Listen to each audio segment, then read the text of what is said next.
Olá, seja bem-vinda, seja bem-vindo a mais uma aula de vinho em formato de podcast. Eu sou o professor Marcelo Vargas, nós vamos rodar a vinheta e já vamos para o conteúdo.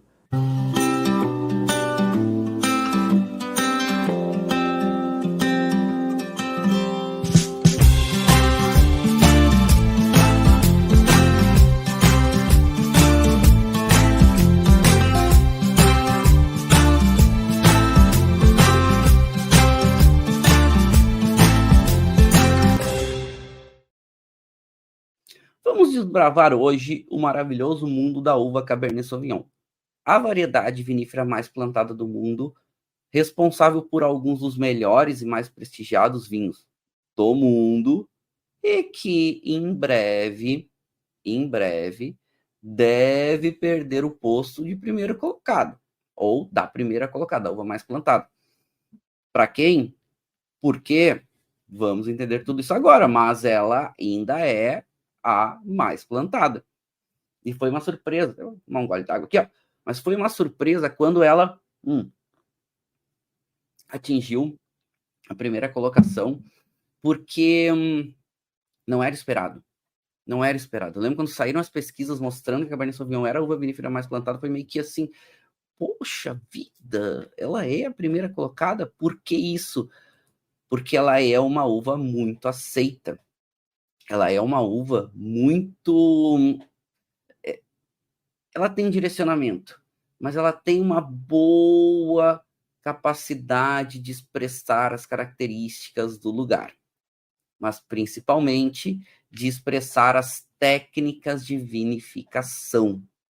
Não é qualquer lugar que ela se adapta.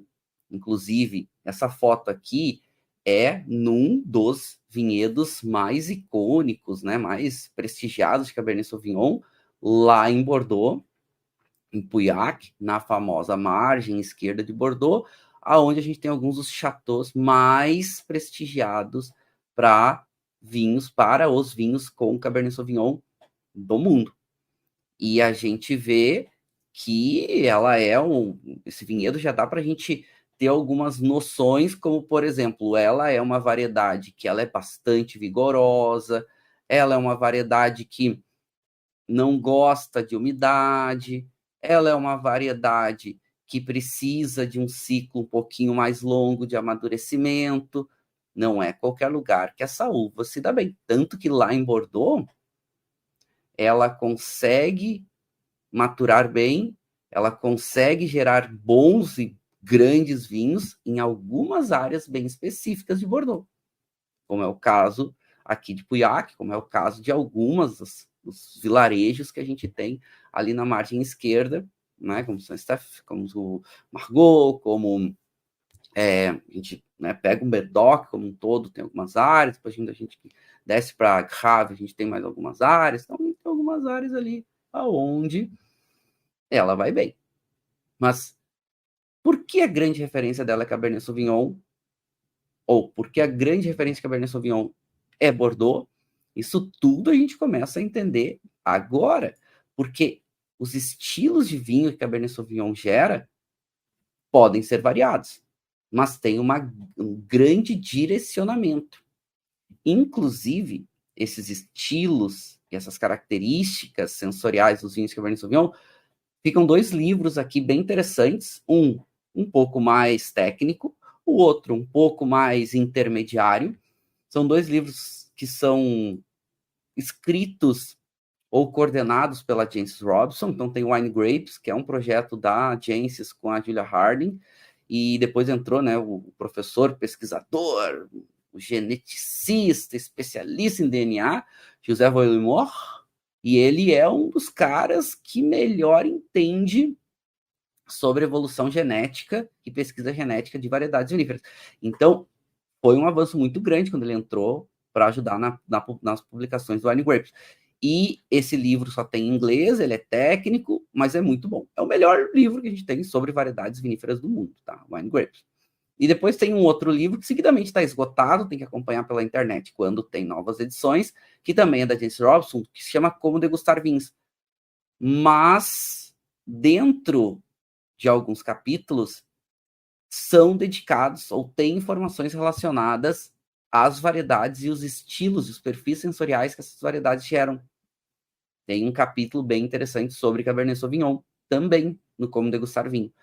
E aí a gente fazendo, inclusive, uma comparação das características, dos perfis de diferentes áreas, dentre eles, claro, Bordeaux, falando da Califórnia, Estados Unidos, falando sobre alguns aí dos vinhos mais prestigiados do mundo e alguns deles feitos com essa variedade. Pois bem, avançando um pouquinho mais, a gente começa a pensar Cabernet Sauvignon. Por que isso? Vocês sabem que eu, como professor de vinhos, adoro que os meus alunos pensem. E isso ajuda a entender melhor os vinhos, ajuda a gente a entender melhor os contextos que se relacionam com esse mercado, mais do que só a gente decorar, mais do que só a gente, né, ser aquele engolidor de teorias. A gente pensando facilita. E para a gente entrar no conteúdo Cabernet Sauvignon, ou para a gente emergir mais no conteúdo Cabernet Sauvignon, não dá para a gente não passar por esse cidadão. Se a gente vai falar da uva mais plantada do mundo, esse cidadão tem uma influência muito grande nisso. Robert Parker, maior crítico de vinhos de toda a história, um dos grandes personagens do mundo dos vinhos, de todos os tempos, agora já aposentado, um crítico que escrevia sobre vinhos, avaliava vinhos. Queridíssimo Robert Parker, o que fez? Robert Parker, a partir dos anos 80, começou a ganhar bastante destaque nas suas publicações, ele escrevia desde os anos 70, e ele começou a dar notas altas para muitos vinhos de Cabernet Sauvignon. Ah, é certo, é errado, era o estilo de vinho que ele gostava, ponto. Ele dava as notas, as avaliações dele, as considerações dele e lia, comprava os conteúdos dele e aceitava o que ele dizia que queria. E muitos dos vinhos que ele dava notas altas eram vinhos de Bordeaux, eram vinhos à base de Cabernet Sauvignon também da Califórnia, né, dos Estados Unidos como um todo, e depois de outros lugares do mundo também. E muito da Califórnia, do vinho californiano sendo um dos vinhos mais prestigiados hoje de todo o planeta, não só prestigiado, como caros também. E isso tem uma relação muito grande com o Parker. Porque o Parker, ele avaliava muitos vinhos californianos com notas muito altas. Era muito questionado, porque diziam, ele é um cara que é americano, dando notas altas para vinhos americanos, enfim, mas é que é o estilo que ele gostava. E, claro, muitas vinícolas começaram a fazer vinhos nesse estilo porque sabia que tinha uma chance maior de ter notas mais altas de Parker. Mas uma das coisas que, de modo geral, as pessoas não falam é que Parker ajudou a subir muito a média de qualidade dos vinhos do mundo. Isso pouca gente fala. Tudo bem, ele tinha preferência por vinhos mais encorpados, mais intensos, mas com aquele tanino bem presente, mas um pouco mais macio, um pouco, né, ele não gostava de vinhos tão ácidos, ele gostava de vinho com aquele toque do tostado da madeira, era um estilo que ele gostava. E Cabernet Sauvignon é uma uva que se adapta muito bem e gera muitos vinhos nesse perfil. Então virou um ciclo aonde Parker dava notas muito altas para vinhos de Cabernet Sauvignon, não somente, né, Cabernet Sauvignon, mas muitos deles eram, e isso foi impulsionando essa variedade e muitos produtores plantando essa variedade para fazer vinhos nesse estilo que Parker gostava para ganhar notas mais altas. Lembrando, anos 90, começo dos anos 2000, um vinho que tinha notas mais altas de Parker era um vinho que vendia mais, era um vinho que era mais prestigiado, mais procurado, era um vinho que atingia preços maiores. Bom, méritos do senhor Robert Parker. E a Cabernet Sauvignon foi trilhando esse caminho de preferência. Os estilos que Cabernet Sauvignon pode gerar de vinhos são vários. Ela é uma uva tinta, mas pode gerar vários estilos. Eu já provei, por exemplo, Cabernet Sauvignon rosé. Eu já provei espumante tinto de Cabernet Sauvignon. Já provei cada coisa, né, que é até difícil de explicar. Mas o vinho ou estilo mais clássico de Cabernet Sauvignon é um vinho mais encorpado, é um vinho tinto de mais concentração, de mais intensidade, principalmente de características de tanino e de acidez. Isso já nos faz pensar que muitos desses produtos de Cabernet Sauvignon são produtos de longa guarda, porque tanino e acidez são elementos que ajudam a dar guarda, potencial de evolução para os vinhos. São dois elementos que dão, né, essa capacidade para os vinhos. Então, muitos vinhos Cabernet Sauvignon são vinhos também de longa guarda. Mas, principalmente, o estilo que predomina é esse estilo mais concentrado, é esse estilo mais potente, é esse estilo mais intenso. Inclusive, eu vou provar com vocês daqui a pouco um vinho de Cabernet Sauvignon aqui do Rio Grande do Sul. Eu escolhi um vinho brasileiro, né, um vinho gaúcho, de uma região que tem se destacado bastante pela Cabernet Sauvignon, que é a Campanha Gaúcha. Esse é um vinho da Guatambu, se chama Lendas do Pampa. Ele é um vinho, né, mega premiado, né? Botaram um monte de medalhinha aqui para ele, mas principalmente o selinho da IP, que foi aprovado aí lá nos anos 2020. Então agora estão saindo já vários vinhos lá na Campanha Gaúcha com selo de indicação de procedência. E esse é muito bonito, né? Um rótulo bem alusivo ao Rio Grande do Sul, né? Que a gente tem uns tropeiros e tudo mais. E bonito, né? Lendas do Pampa, olha que nome bonito. Cabernet Sauvignon, Campanha Gaúcha. A produção desse vinho é uma produção limitada, ele que gira aí na faixa de suas 1.400 garrafas, mais ou menos, e tem um preço um pouquinho mais alto, né? Gira ali na faixa dos seus R$200, um pouquinho mais, um pouquinho menos, dependendo do lugar onde você vai comprar. E é um vinho um pouco mais potente, é um vinho um pouco mais intenso, um vinho icônico da Guatambu, um dos vinhos icônicos da Guatambu. Claro, tem o épico, que é aquele vinho que eles fazem, né, que é um blend de diferentes safras, mas esse aqui é um dos icônicos. Assim, a Campanha Gaúcha, ela tem uma boa predisposição para vinhos tintos, principalmente com essas uvas que têm um ciclo um pouquinho mais longo de maturação.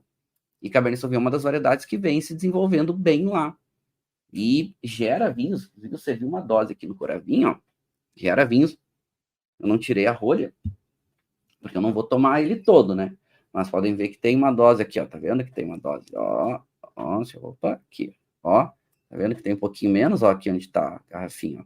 Eu tirei pelo Coravinho, ó. Não tirei a rolha e tirei pelo Coravinho aqui, ó. A rolinha tá fechadinha e ele dura um tempo, né? Depois que tu começa a tirar as doses, porque é um vinho que aguenta o tempo. Então ele já tem uma capacidade de resistência, então posso ir tirando algumas doses. Então, por exemplo, tem alguns vinhos tintos que eu começo a tirar dose no Coravinho, o vinho dura 3 meses, 4 meses.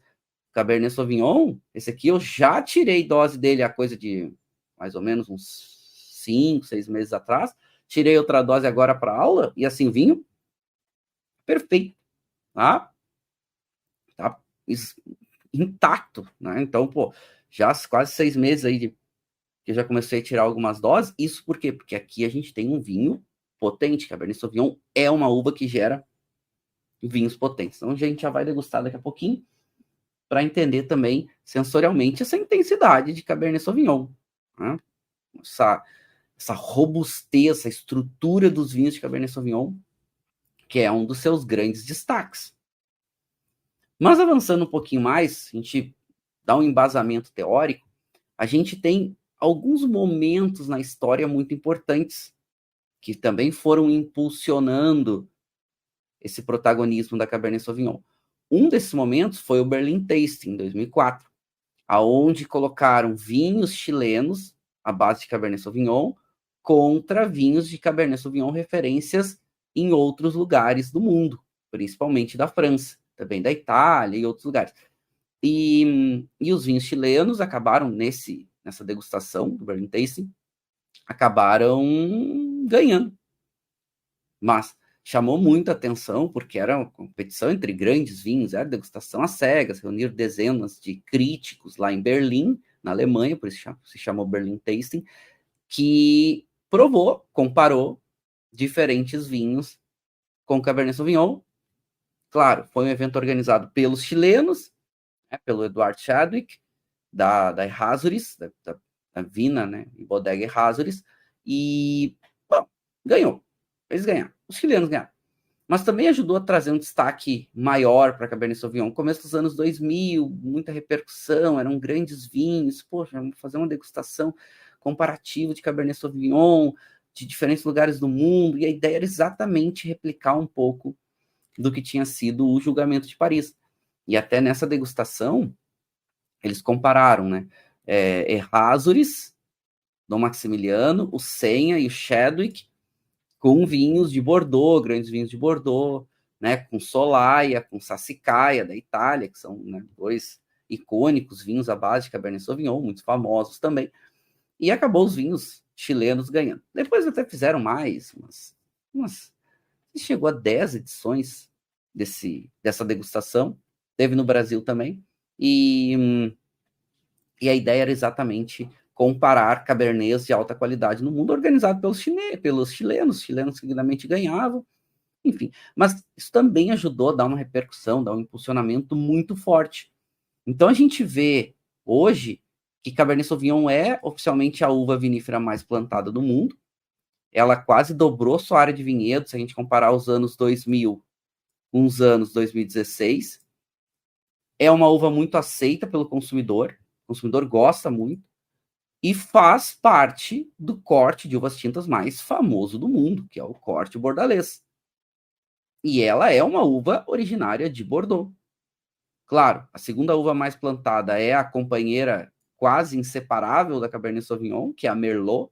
Então são duas variedades que geram vinhos que se dão muito bem nos blends, se complementam muito bem. Enquanto a Cabernet Sauvignon tem a potência, a intensidade e a estrutura, a Merlot tem a maciez. Enquanto que a Cabernet Sauvignon tem a intensidade da fruta negra madura, a Merlot tem a intensidade da fruta vermelha, casam muito bem. Por isso que são as duas mais plantadas. Mas ainda a Cabernet Sauvignon com volume um pouco maior. Falei para vocês que Cabernet Sauvignon corre o risco de perder o primeiro lugar no mundo, né? E sabe para quem? Para Tempranillo. Tempranillo vem crescendo de uma forma absurda. A maior área de vinhedos do mundo hoje, o país que tem mais área de vinhedos do mundo é a Espanha. E a Espanha tem plantado Tempranillo de forma bem acelerada. Claro, é uma grande referência a Tempranillo para Espanha, para Portugal, outros lugares do mundo também tem, mas a grande referência ainda é a Espanha. E a Espanha plantando bastante, então vamos ficar atentos aí, porque vamos ver quando saem os próximos dados, né? A gente já está agora.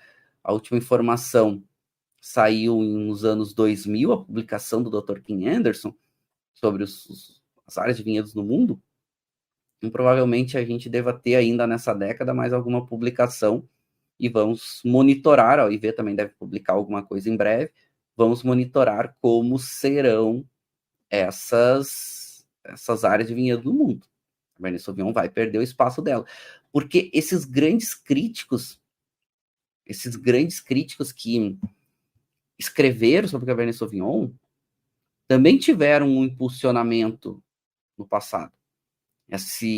Essas vinícolas californianas fazendo grandes vinhos de Cabernet Sauvignon, influenciando Robert Parker e tudo mais, vai ter sua origem em tudo isso lá no julgamento de Paris, em 1976, quando vai numa degustação às cegas entre vinhos californianos e vinhos franceses, tintos e brancos, sendo que os tintos eram vinhos à base de Cabernet Sauvignon e corte da Califórnia versus os vinhos tintos de Bordeaux. Esse julgamento foi ganho pelos americanos, tiveram notas mais altas, mais destacadas, e nasceu aí um dos grandes impulsionamentos também da Cabernet Sauvignon e dos grandes críticos. Olha que legal esses insights que a gente está vendo na história, né? Isso aqui vai impulsionar a produção da Califórnia, que vai impulsionar, né, que vai influenciar Robert Parker e que vai depois estourar lá no Berlin Tasting. Mas eu chamo a atenção para uma coisa. Por que eu não comecei contando sobre o julgamento de Paris? Porque muita gente pensa, mas o julgamento de Paris foi o grande impulsionador da Cabernet Sauvignon no mundo. Foi um dos. Mas espera aí, vamos pensar. Lembra que eu falei para a gente pensar? Se a gente pensar, a gente consegue ter um entendimento melhor sobre o mundo dos vinhos. Sim, mas por que um vinho californiano de Cabernet Sauvignon ganhou de um vinho dos vinhos de Bordeaux na degustação? Porque era bom. Então, a Califórnia já estava fazendo bons vinhos de Cabernet Sauvignon há tempos. E isso vai desde a queda da lei seca, da proibição do consumo alcoólico, de bebidas alcoólicas nos Estados Unidos, que vai ter um boom de crescimento de qualidade dos vinhos americanos, principalmente na Califórnia, muito influenciado por Robert Mondavi. Então, o julgamento de Paris, quando ele vai acontecer, a Califórnia já está fazendo vinhos de alta qualidade. É por isso que vai acontecer o julgamento de Paris. O Steven Spurrier vai até a Califórnia porque ele está ouvindo falar muito dos vinhos de Paris de alta qualidade, dos vinhos de Paris, dos vinhos californianos de alta qualidade. Então, isso chamou muita atenção dele. Ele era um britânico, tinha uma loja em Paris de vinhos, e começou a ouvir falar muito sobre os vinhos californianos. Aliás, tem fazer uma pausa aqui, porque tem um livro que é muito bom, até deixei separado para mostrar para vocês, que é o livro sobre o julgamento de Paris. Esse conta a história real sobre o julgamento de Paris, 1976. Por quê? Porque tem um filme, né, sobre o julgamento de Paris, só que o filme é muito hollywoodiano, não é fidedigno, né? Ele é inspirado, mas não conta a história real do julgamento de Paris. O livro conta. Esse livro é bem difícil de achar, porque também está esgotado, tem que achar em sebo. Eu tinha lido, emprestado um tempo atrás e consegui achar num sebo para comprar. Estava horas procurando. E aí encontrei no sebo, pedi. Inclusive me dei de aniversário, né? Porque como está com edição limitada, mesmo nos sebos, os sebos estão caros. E aí consegui achar, comprei, e chegou de aniversário e vou reler o Julgamento de Paris. E inclusive, provavelmente farei uma aula sobre o Julgamento de Paris em breve. Porque é um marco muito, muito importante na história mundial dos vinhos. Não tem como não ter essa referência. Claro, o vinho que ganhou foi um vinho californiano de Cabernet Sauvignon, contra outros vinhos de Bordeaux, também à base de Cabernet Sauvignon, mas não vamos esquecer disso. Os Estados Unidos já estavam fazendo vinhos de alta qualidade com essa uva. Não foi ao acaso. Então, isso tudo vai impulsionando para que a preferência dos consumidores ou as informações que eram divulgadas de vinhos de maior qualidade, muitas delas estavam relacionadas com Cabernet Sauvignon. Berlin Tasting são vinhos de Cabernet Sauvignon, Robert Parker dando notas altas para vinho de Cabernet Sauvignon, a questão do julgamento de Paris, o vinho que ganha um vinho de Cabernet Sauvignon. Então, olha como tudo isso vai impulsionando o consumidor, vai, de alguma forma, influenciando o mercado, e a preferência do consumidor vai em direção a esses vinhos mais conhecidos, mais comentados, mais premiados. E assim, Cabernet Sauvignon se torna a uva mais plantada do mundo, uva vinífera mais plantada do mundo. E ela nasce, isso é importante, na região de Bordeaux. Aqui é onde a gente tem a área que é a área da Gironda, né? Onde a gente tem aqui o estuário do Gironde, que vai envolver a cidade de Bordeaux, né, a cidadezinha de Libourne, vai envolver as cidadezinhas ali de Saint-Emilion, aquela área linda que a gente estuda seguidamente. É aqui que vai nascer a Cabernet Sauvignon. Tanto que as primeiras citações dela vão ser lá por 1760, 1770. E já dizendo, e aqui é bem importante, ó, como a gente já tem uma referência, citando ela, dizendo ela como Petit Cabernet. Petit Cabernet, ou seja, a Cabernet pequena Cabernet. E essa é uma característica muito marcante da Cabernet Sauvignon. Os cachos de Cabernet Sauvignon, de modo geral, são cachos com uvas pequenas, um cacho um pouquinho mais compacto, uvas com a casca bem grossa. Então, era a pequena Cabernet. A relação líquido e sólido, ou seja, a proporção de casca para o volume de líquido que tem na uva, que gera no mosto do vinho, na Cabernet Sauvignon, há uma proporção muito grande de casca, porque ela tem a casca bem grossa. É por isso que ela demora um pouco mais para amadurecer. E é nessa área da chamada família das Carmenet que, ou a qual Cabernet Sauvignon faz parte, elas vão nascer, se desenvolver e dar sua referência para o mundo aqui na região de Bordeaux. Então, citada mais ou menos ali a partir de 1600, 1700, mas já ganhando um protagonismo, já ganhando um destaque. A Cabernet Franc, que é uma das uvas que vai dar origem à Cabernet Sauvignon, era a uva mais conceituada, era a uva mais destacada, é uma uva mais antiga que Cabernet Sauvignon.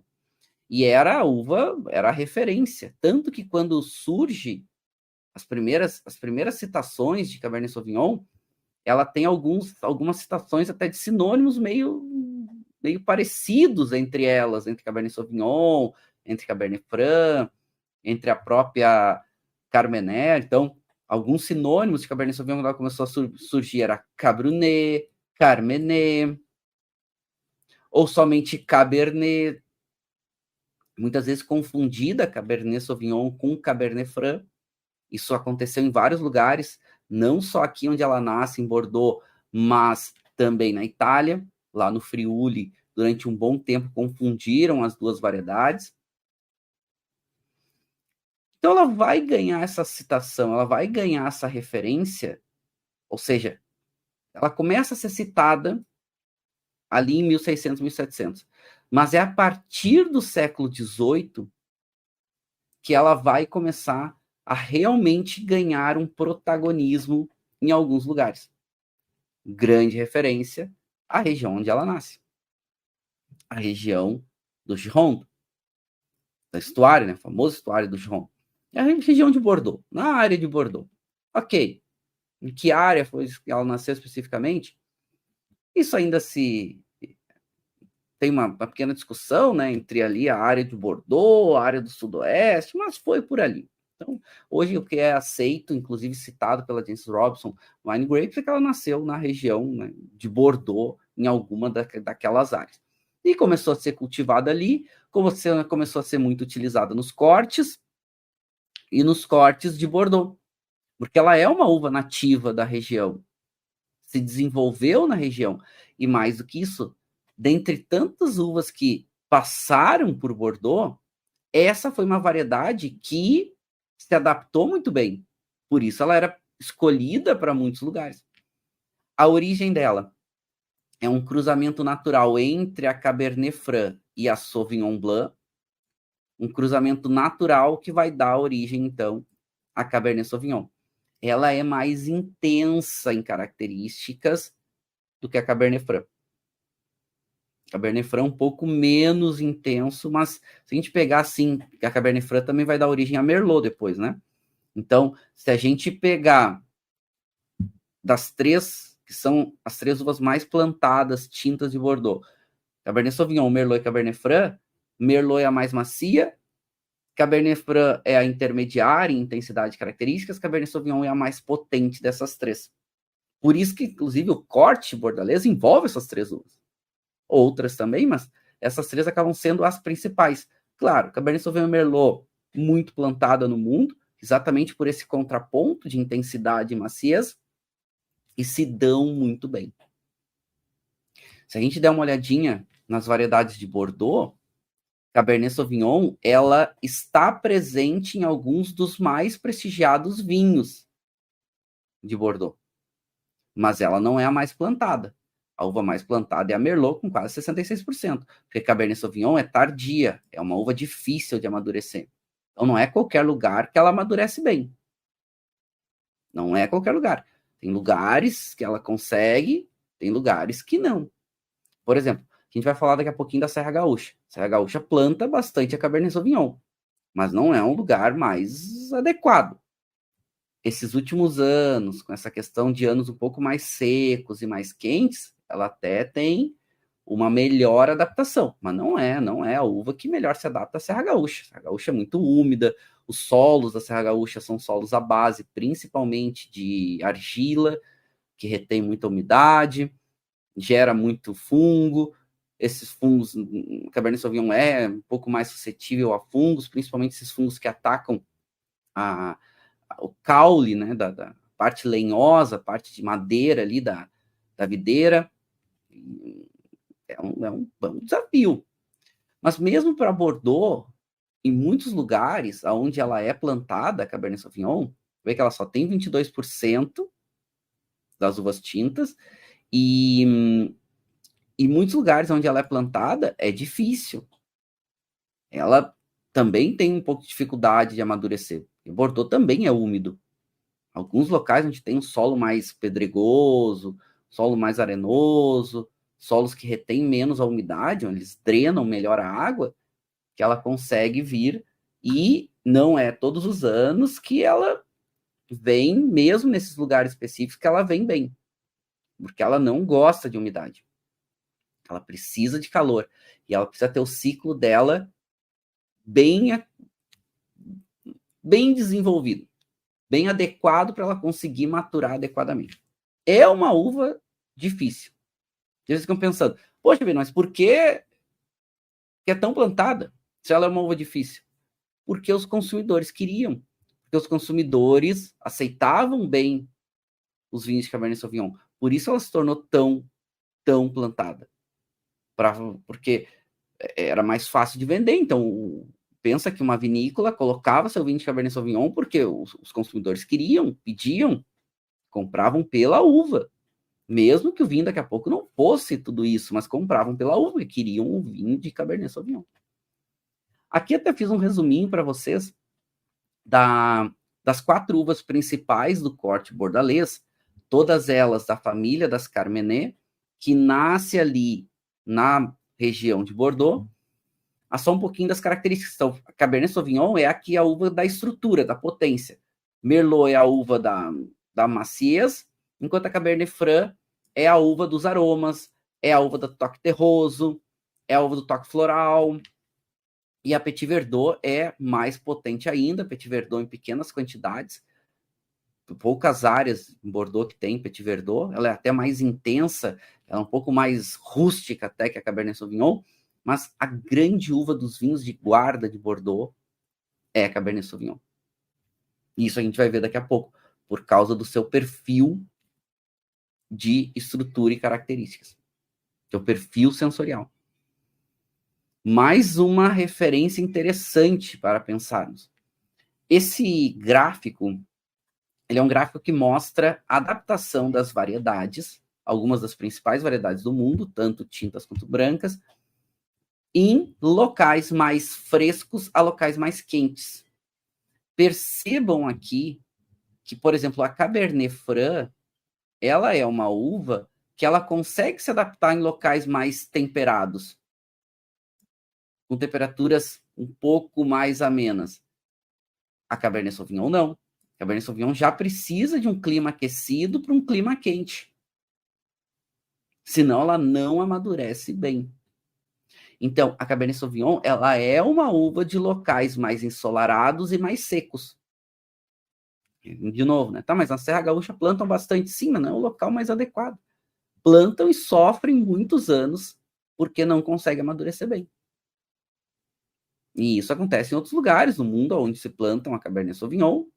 Plantam porque o consumidor quer, porque todo esse contexto histórico que a gente viu que impulsionam os vinhos de Cabernet Sauvignon, mas não é o local mais adequado, onde a gente tem muita umidade, muito frio. Mas avançando um pouquinho mais, a gente chega no perfil sensorial de Cabernet Sauvignon médio. dos vinhos. E esse é um perfil médio que eu faço conforme eu vou degustando os vinhos com o passar do tempo. E a média dos vinhos que eu tenho degustado com cada variedade, eu faço esse gráfico, que mostra um pouquinho do que a gente espera dos vinhos de Cabernet Sauvignon. Então, casca grossa. Casca grossa. Vinhos com muita cor, vem da casca, né? Muito tanino, vem da casca. Então, casca grossa, cor e tanino. Mas tem um outro ponto que equilibra muito a Cabernet Sauvignon, que é acidez. Ela também é uma uva que gera vinhos com bastante acidez. Depende do lugar. Álcool e corpo vão ser de médio subindo. Médio mais, às vezes muito. Por exemplo, caso se a gente pegar a Califórnia, alguns lugares ali, Cabernet Sauvignon é muito encorpado. Isso também envolve muito as escolhas enológicas, as escolhas agronômicas, de querer maturar mais a uva ou sobrematurar, de querer extrair mais da uva depois durante a vinificação. Isso tudo vai impactar. Mas a tendência é fazer vinhos com mais estrutura, com mais tanino, com mais acidez, e aí vem o corpo e o álcool de acordo com o lugar. Serra Gaúcha, por exemplo, a gente vai pegar os vinhos com 13% de álcool, 13,5%. Califórnia, a gente vai pegar os vinhos 14,5%, 15%. Então depende do lugar. E uma boa intensidade de aromas e sabores. Esse aqui é um ponto bem interessante. Esse caráter muito de fruta preta, esse caráter de... Lembra muito, né, a groselha preta, que é o cassis. Lembra bastante aquelas notas um pouco mais herbáceas. Tinha aquela nota mais um herbáceo cozido, um herbáceo de pimenta. Lembra um pouco dessas frutas escuras também, como ameixa. E uma coisa que é muito interessante, se adapta e se dá muito bem com madeira. Então, técnicas oxidativas, ela se dá muito bem. Assim como a Merlot. Por isso que as duas, seguidamente, vão passar por maturação em madeira. Normalmente vão passar. E a Cabernet Sauvignon faz bem para ela, muitas vezes, passar por madeira, porque dá uma acalmada na sua estrutura. Dá uma acalmada naquele nervosismo dos taninos. Porque é uma menininha tânica, né? É uma menininha com bastante tanino. Isso é uma das coisas que o consumidor gosta. Gosta dessa potência do tanino, gosta dessa estrutura. E, claro, isso vem também do perfil vitícola. Porque vamos pensar, e isso é importante, da uva. Como ela se comporta no vinhedo. Para entender como ela pode se adaptar ou não em alguns lugares. Ela tem a brotação tardia, então ela brota à tarde, a videira é muito vigorosa, precisa manutenção, precisa cuidado, ela tem uma boa produtividade, isso também é outro ponto que faz ela ser bastante plantada. Ela tem uma boa produtividade, ela gera vinhos, pode gerar bastante cacho, os cachos não são tão grandes, mas pode ter um volume maior de uva, e depende muito, claro, como o agrônomo, como o enólogo, vai lidar com essa uva depois.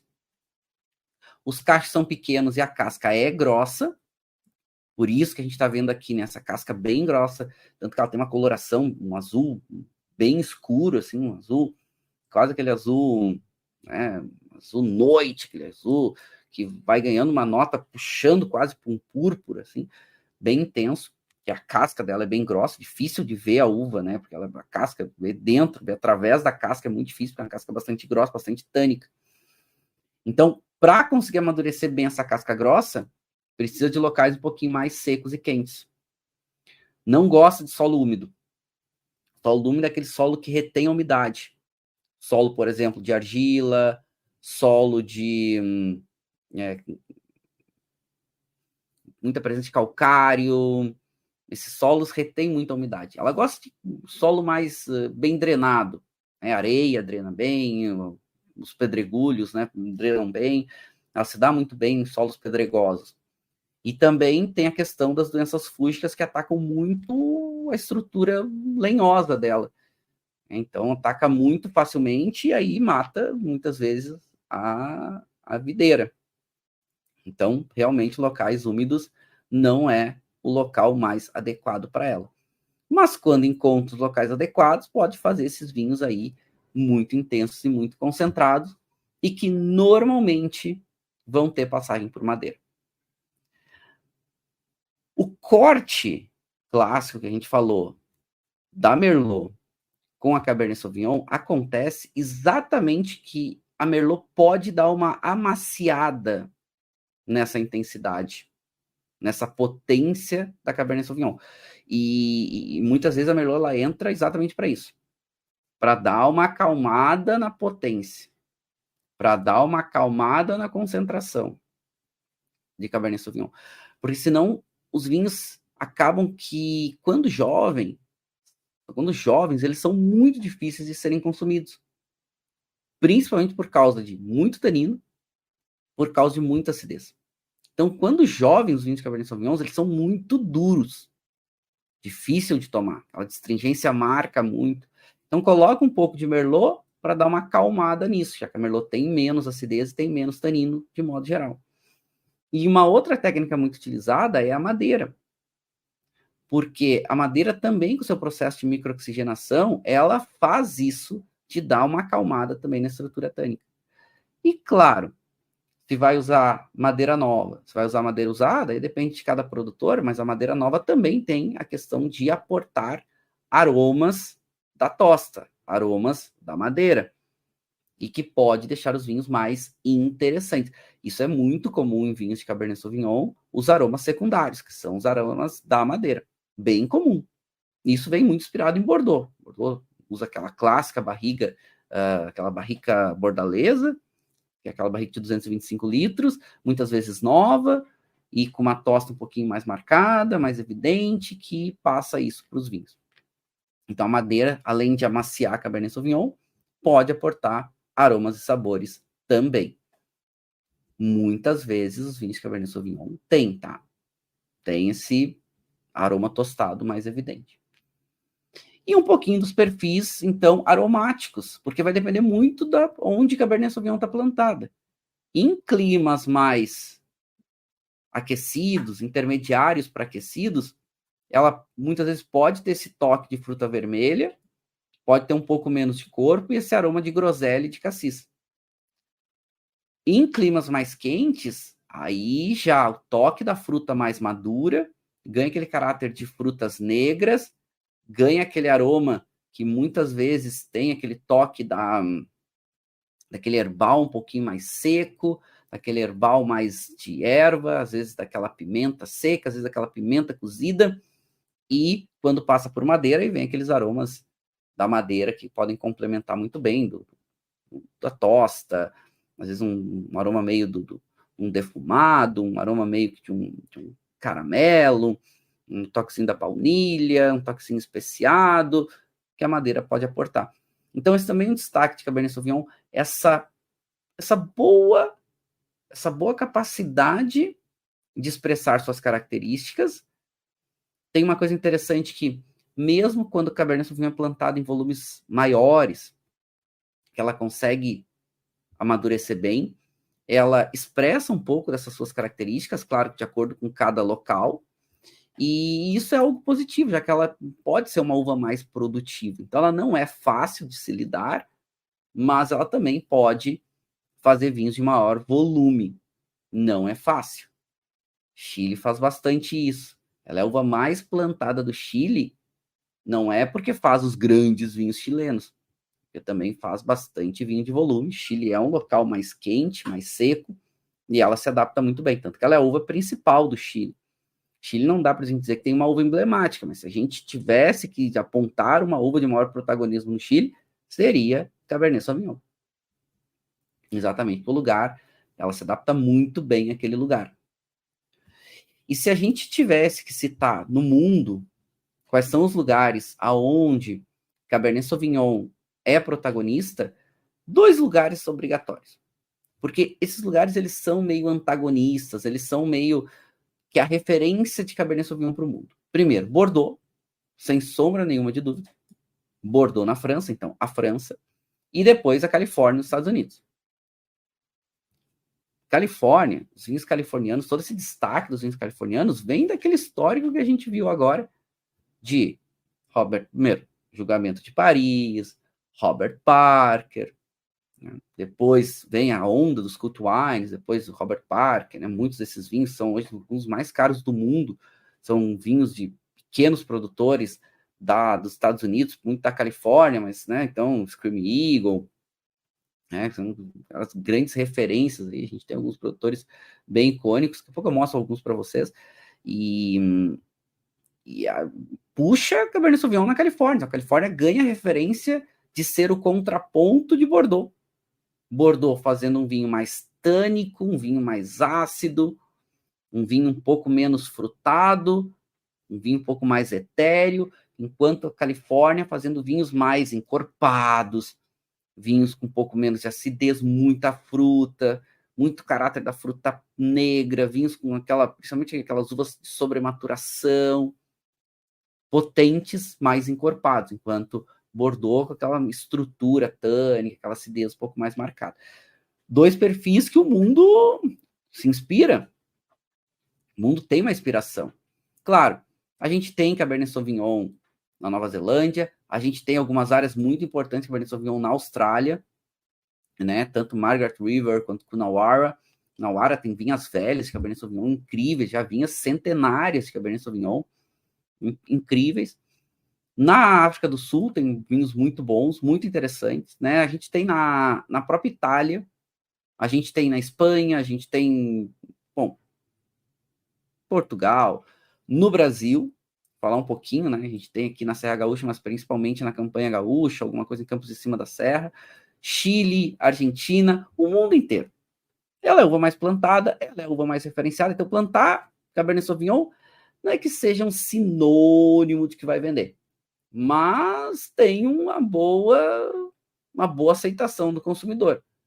Então, para muitos mercados, para muitas vinícolas, é mais fácil, ou pelo menos era mais fácil, vender Cabernet Sauvignon do que vender um vinho com uma uva que ninguém tinha ouvido falar.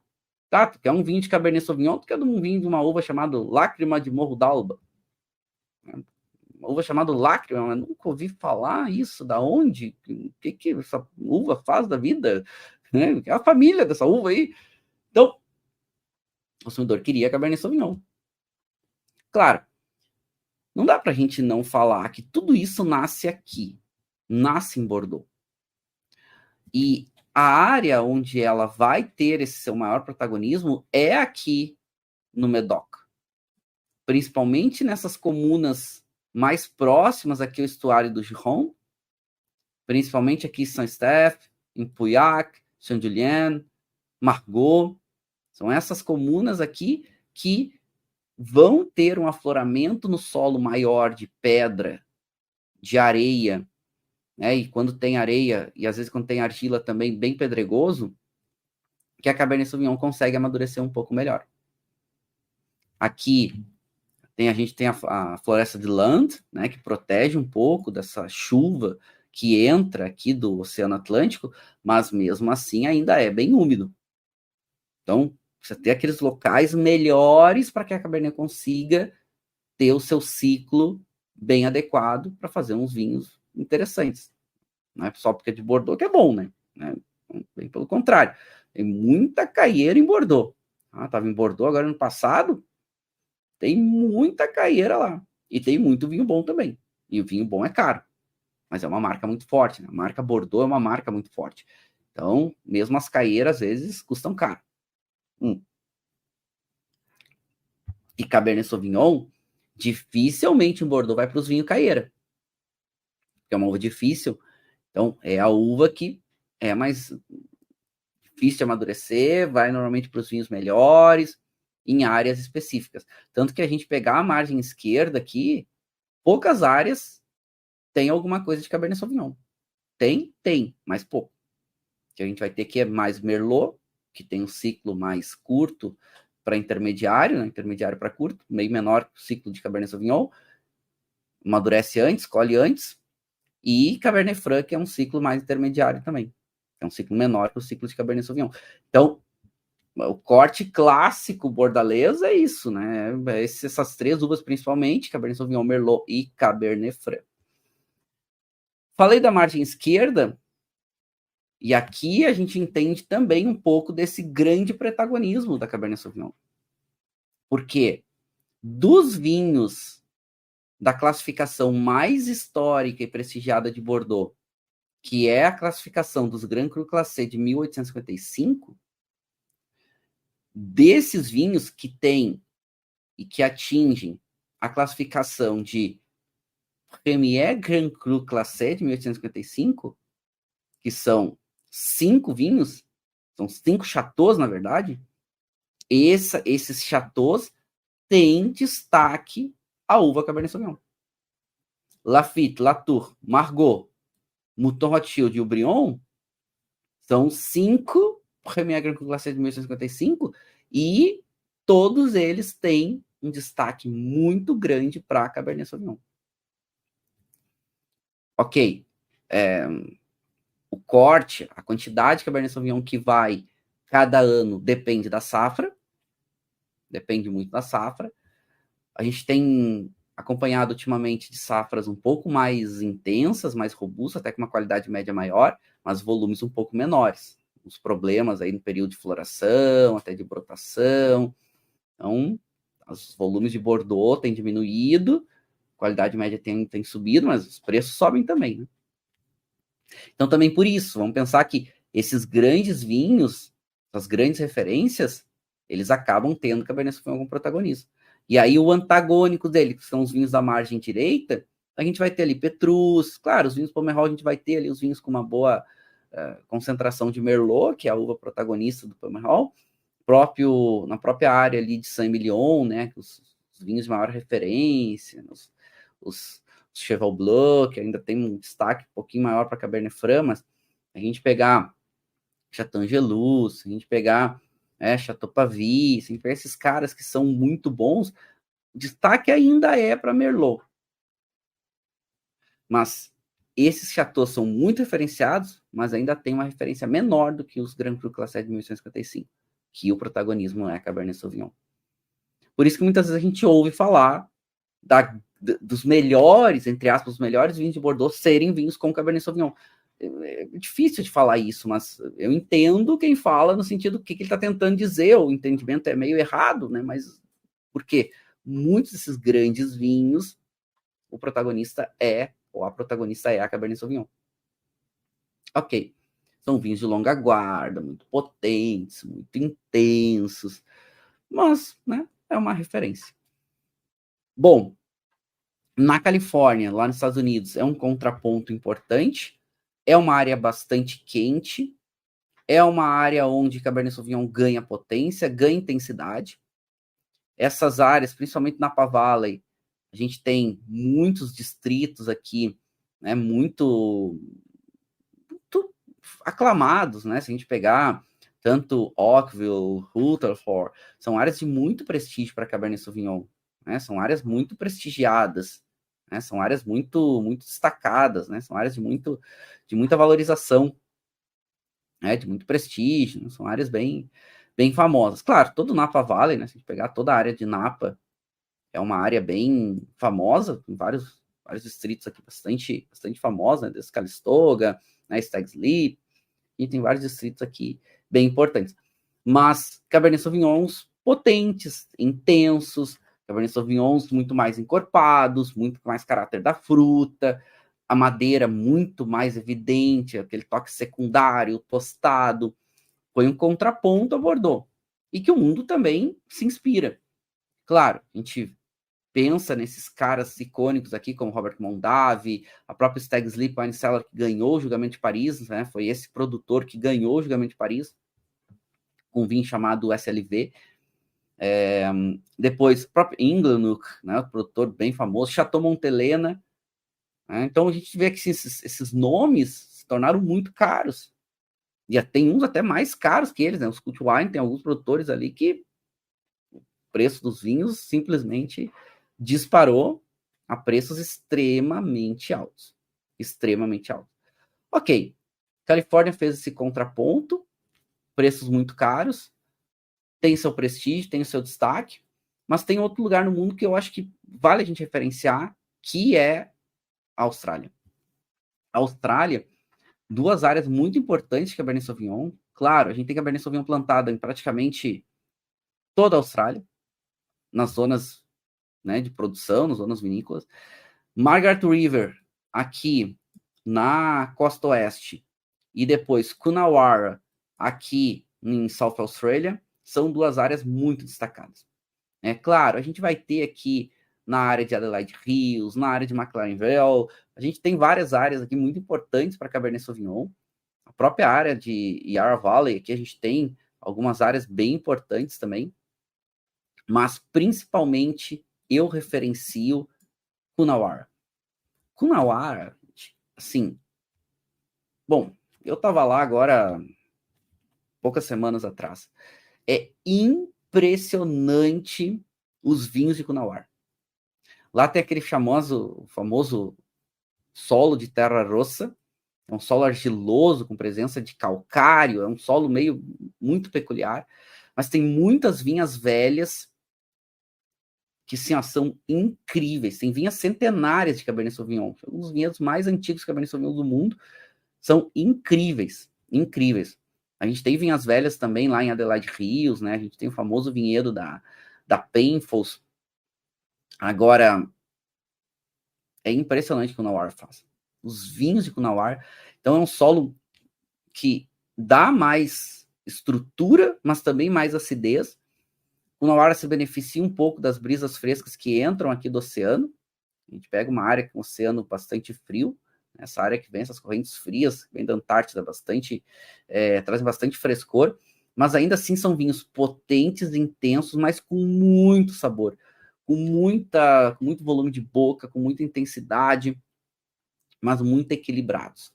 Então, outra área de se referenciar, o país para se referenciar é a Austrália para Cabernet Sauvignon, dentre tantos aí no mundo. Né? E claro, não poder deixar falar do nosso Brasil, uma uva que a gente planta bastante, e o maior destaque ainda hoje para Cabernet Sauvignon aqui no Brasil é a campanha gaúcha. Por mais que a gente tenha algumas áreas que tem uma boa predisposição para Cabernet Sauvignon, ela é muito plantada em outros lugares, né? Até Santa Catarina planta bastante, por mais que não seja o melhor terroir para ela. Então ela se desenvolve muito bem na campanha, por isso eu vou provar um vinho com vocês da campanha gaúcha.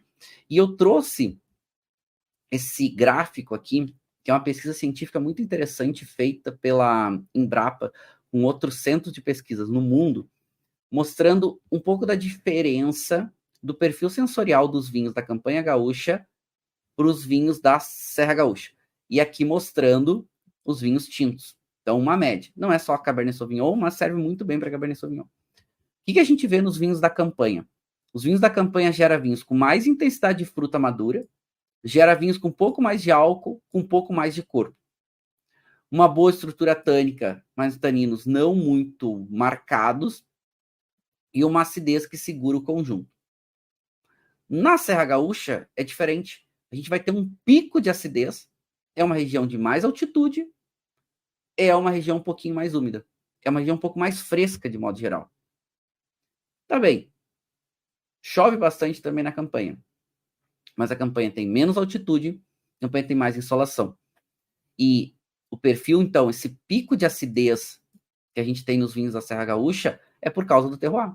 Então, a Serra Gaúcha ela tem um pouco menos intensidade dessa fruta madura, o álcool, corpo vão ser intermediários, tanino vai ser uma intensidade, uma quantidade média, uma intensidade, uma textura um pouquinho mais marcada. Tem a tendência dos taninos da Serra Gaúcha um pouquinho mais marcada. São perfis diferentes, né? São vinhos com perfis um pouquinho diferentes. E até vou provar com vocês um Cabernet Sauvignon da campanha gaúcha, Guatambu, Lendas do Pampa. Gosto bastante desse Cabernet, acho uma boa referência de Cabernet Sauvignon aqui do Brasil. É claro, a campanha acaba sendo uma das grandes referências aqui do Brasil para Cabernet Sauvignon. E servi uma dose aqui, ó, vocês podem ver que é um vinho com bastante intensidade, né? Aqui, deixa eu pegar aqui, ó. Vou pegar aqui esse guardanapinho que eu estava usando aqui já para ver a referência. Olha como é um vinho intenso, né? É um vinho que visualmente tem uma intensidade média a mais. Ele é um vinho que tem essa tonalidade rubi, é um vinho límpido visualmente no nariz. O nariz ele tem uma intensidade média a mais, muito aroma de fruta madura, um toquezinho de erva seca, quase um toquezinho de mentol seco, menta seca. Tem um toque especiado da madeira, delicado, não é muito marcado, tem um toquezinho tostadinho. Agora agitando a taça. Agitando a taça ele fica um pouco mais intenso, a fruta fica um pouco mais intensa, diminui um pouco o secundário, aumenta um pouquinho esse primário da fruta. Tem bastante essa nota de uma... É como se fosse uma framboesa escurecendo, aquela framboesa bastante madura. Toquezinho da cassis aparece bem também. Um vinho bem interessante, tem um bom perfil aromático. Os aromas são bem francos, são bem fáceis da gente compreender eles, são muito diretos. Em boca.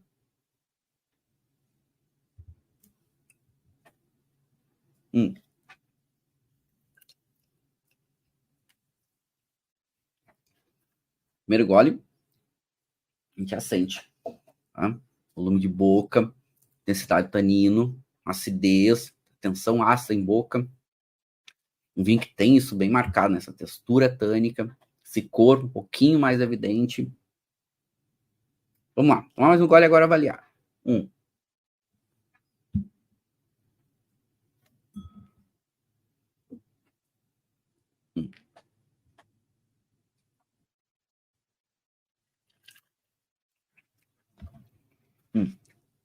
Ele é seco. O tanino dele é um tanino médio mais, mas relativamente macio. Tá? Tá aqui bem evidente, mas não é tão duro. Ele tem esse corpo. O corpo dele é um corpo médio, subindo um pouquinho, e a acidez dele é uma acidez média mais. Ele é um vinho que tem uma persistência média mais de sabor, e em boca repete um pouco essas notas da fruta, né, essa fruta um pouco mais madura, tem um toque de fruta vermelha, mas predomina as frutas pretas, essa nota do cassis um pouco mais marcada, essa nota do mentol um pouco mais evidente. Em boca, esse álcool ele é um álcool bem integrado, ele é um álcool que a gente pode botar ele de um médio para um médio mais, ele deve ter pelo menos seus 13,5% de álcool. Vamos ver aqui. 13,12, né? Nem chega a 13,5. E o álcool tá super bem integrado ali, e é um vinho gastronômico, um vinho para botar carne, um vinho para colocar um pouco de proteína, um vinho com estrutura, né? O Rastro do Pampa, Lendas do Pampa, Rastro do Pampa é outra linha deles, Lendas do Pampa da Guatambu, ó, tem o selinho da IP, ó, IP, indicação de procedência, Campanha Gaúcha, ó, selinho numerado, numeração única, e uma boa referência, esse vinho passa aí algo em torno de 6 meses em carvalho, né, que ele conta um pouquinho, Cabernet Sauvignon, do Guatambu, fruta negra, um toquezinho do mirtilo, da pimenta negra, 6 meses em barrica de carvalho francesa e americano. Né. Eu sinto bastante toque do cassis, sinto um toquezinho dessa fruta negra também. É bem gostoso, tá? Um vinho com uma qualidade bem interessante, né? É um bom vinho e tem uma estrutura muito marcada. É aquele vinho para botar com o assado da campanha, para se deliciar, né? Para se deliciar, porque olha, vou contar para vocês que dá para se divertir com esse vinho. Se a gente até pegar uma referência aqui que a gente está vendo, né, do gráfico de Cabernet Sauvignon, esse vinho é um vinho da campanha, então ele não tem tanta acidez e a estrutura tânica não é tão marcado, ele ganha um pouquinho de corpo, ganha um pouquinho aqui de álcool. Né?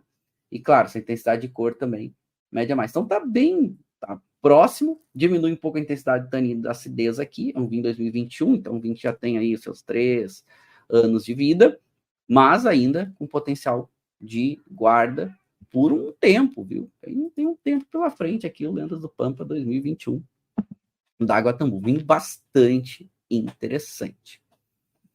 Falar sobre Cabernet Sauvignon é um pouco da gente olhar para o mundo dos vinhos, olhar o que eles fazem, olhar as referências, olhar um pouco da história, a gente pensar que é uma uva muito plantada e o porquê, e que influencia em muitas vinícolas no mundo, já teve um auge maior, Cabernet Sauvignon, por causa dos críticos, principalmente do Parker. Hoje ela ainda é protagonista, mas a gente vê uma pulverização maior de outras variedades também. Ela deve perder aí o primeiro posto em algum momento, vamos ver se vai ser em breve, vamos ver quando é que vão sair também essas pesquisas, porque elas demoram, mas aprender sobre vinho é isso, né? E a gente também abrir a cabeça para coisas diferentes, provar vinhos. A gente está vendo um mercado que está tendo uma predisposição a diminuir a intensidade dos vinhos, diminuir o teor alcoólico, diminuir a extração, os vinhos ficar mais leves e elegantes. Também por isso que a Cabernet Sauvignon vai perdendo um pouco de protagonismo, porque é uma uva que é difícil de amadurecer, e se você não vai amadurecer a uva para tirar toda a potência e intensidade dela, daqui a pouco não faz tanto sentido. Então também tem umas mudanças de mercado muito interessantes. A principal delas, os vinhos de Cabernet Sauvignon estão ficando um pouco menos intensos, estão ficando um pouco mais equilibrados, né? A fruta um pouquinho mais fresca, diminuindo um pouco a intensidade da madeira.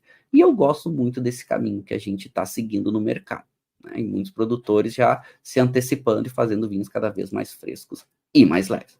E é por isso que a gente estuda, né? Para aprender, para desbravar, para abrir a cabeça, para saber para onde a gente está indo, o que a gente quer, saber o que comprar, saber mais ou menos o que nos espera de lugar, terroir, estilo, produção. Adorei nossa aula de Cabernet Sauvignon, né? Quero deixar aquele beijo final, deixar aquele brinde.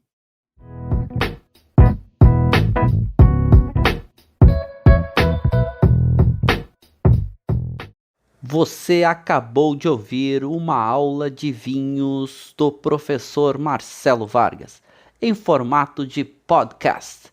Para mais conteúdos, dicas e materiais sobre a bebida, acesse o site www.marcelovargas.org. Um forte abraço e até o próximo encontro.